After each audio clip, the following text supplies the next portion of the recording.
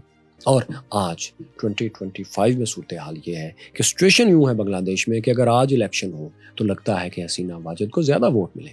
سو اس دائروں میں سفر کا سبق یہ ہے دوستو، ہمارا اور ان کا، بقول امجد اسلام امجد، کہ ہم لوگ دائروں میں چلتے ہیں۔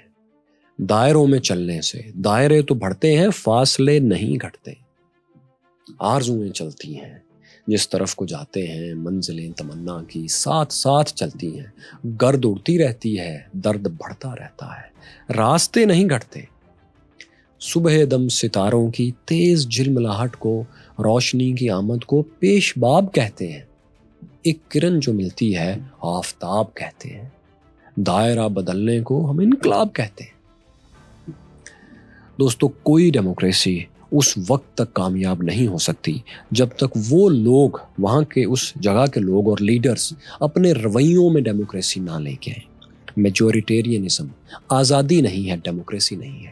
ڈکٹیٹرشپ کی بدترین شکل یہی میجورٹیرینزم ہے، جس کو ہم نے ڈیموکریسی کا نام دینے کی کوشش کی ہے، جس میں ظلم کو قانون کی شکل دے دی جاتی ہے۔ ہائبرڈ نظام بھی آزادی کا، ڈیموکریسی کا راستہ نہیں ہے، یہ ڈکٹیٹرشپ کی طرف اٹھتا ہوا ایک بہت لمبا اور بڑا قدم ہے۔ قوموں کے بننے اور بگڑنے کے سفر کی کہانیاں دوستو تاریخ میں بھری پڑی ہیں، ہم نے آپ کے سامنے بہت سی کہانیاں رکھی بھی ہیں۔ ان میں سے 3 تہذیبوں کے عروج و زوال کی کہانی آپ ہماری ان ویڈیوز میں دیکھ سکتے ہیں۔ یہاں رومن امپائر کی دیکھ لیجئے، یہاں اوٹومن امپائر کا عروج و زوال دیکھیے، اور یہاں دیکھیے اسپین میں مسلم دور حکومت کا آغاز کیا تھا اور انجام کیا تھا اور کیوں تھا۔